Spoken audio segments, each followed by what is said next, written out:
हमें देखना पड़ेगा। हालांकि इसकी चर्चा अभी हुई है हमारे इस डिबेट में कि पिछले 2 साल से कोरोना के कारण और अन्य कारणों से पाकिस्तान पर कर्जे का बोझ बहुत ज़्यादा है। अब स्थिति ऐसी हो गई है कि उनको अब बाहर से कर्जे नहीं मिल रहे हैं जिससे वो कर्जे चुका सकें। वो एक डेब्ट ट्रैप में है। 115-16 कुछ बिलियन डॉलर उनका इस तरह से अभी डेट है। एक्सपेंडिचर्स ज़्यादा है, टैक्सेशंस कम है, इन्फ्लेशन बहुत ज़्यादा हो गया है। अभी रिसेंट जो इन्फ्लेशन उनका है 15% है इस वक्त, और रुपया गिर रहा है उनका 181 रुपीज़ है $1 के बराबर पाकिस्तान का। तो इस स्थिति में वहाँ पर अभी जो वायदे 3 साल पहले उसने किए थे आम जनता से, आज वो उस स्थिति में नहीं है।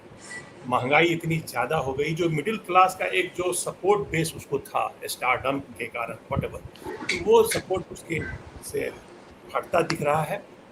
और हालात इतने खराब हो गए हैं कि अब कोई भी सरकार इस स्थिति में अगर आती है तो उसके लिए पाकिस्तान को अभी पटरी पर लाना मुश्किल होगा। इमरान खान अपनी तरफ से कोशिश कर रहे थे, लेकिन अब इमरान खान के पास नंबर नहीं है, ये बात सच है। और एक बात और याद रखिए कि वहाँ पर ऐसा नहीं है कि इमरान खान अगर मेजॉरिटी प्रूव नहीं कर पाए तो इनकी सरकार चली गई। वहाँ का जो कॉन्स्टिट्यूशनल जो व्यवस्था है उसमें अपोजिशन को 172 लाना है।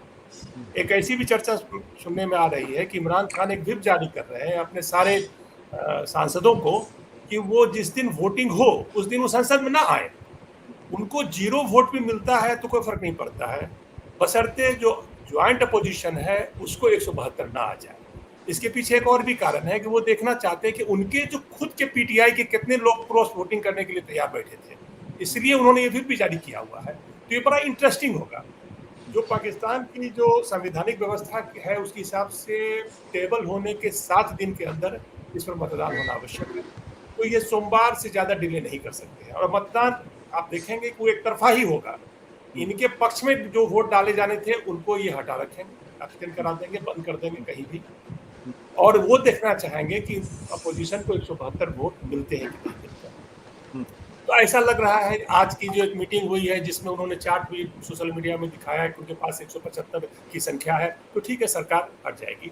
और चूंकि 175 की संख्या है तो वो दूसरी सरकार भी बना लेंगे बचे हुए समय के लिए, जो भी 1.5 साल समय बचा हुआ है। सुना जा रहा है कि वो शरीफ जो है उनके भाई, नवाज शरीफ के भाई, शायद वही एक कंसेंसस कैंडिडेट होंगे। लेकिन ऐसी एक बात और भी चल रही है कि इनको एक फेस सेविंग दिया जाए इमरान खान को। आर्मी भी इस तरह का कुछ नेगोशिएशन का भी ऐसा मीडिया में आया है कि फेस सेविंग दिया जाए। इसके तहत ऐसा होगा कि इनकी सरकार गिर जाएगी और जो दूसरी सरकार आएगी वो तुरंत चुनाव की घोषणा कर देगी। अगर चुनाव की घोषणा करती है तो मैं व्यक्तिगत रूप से ऐसा मानता हूं कि इमरान खान अभी भी काफी पावरफुल है। अभी भी जो हालात हो गए, फाइनेंशियल जो भी मिसमैनेजमेंट हुआ है कुछ भी कारण से, ये इसके टाइम से नहीं है, इसके पहले से है, और इसके समय में ये थोड़ा ज्यादा हो गया, ये अलग बात है। तो अभी भी इसके पास वो करिश्मा है।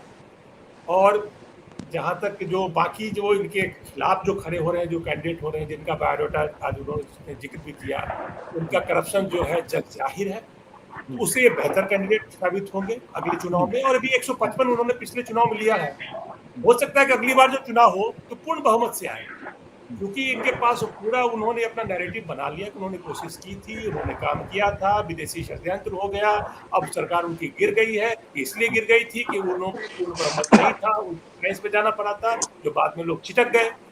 हो सकता है, इसकी पूरी संभावना है कि इमरान खान अगर दोबारा से चुनाव होते हैं, जैसा लग रहा है कि आर्मी अपनी तरह से इंटरफेयर करके चुनाव की घोषणा करा देती है, दोबारा चुनाव होते हैं तो और भी शक्तिशाली होके आएंगे, और ये ठीक है। अच्छा ही होगा पाकिस्तान। सत्य हिंदी का ऐप डाउनलोड करें गूगल प्ले स्टोर पर।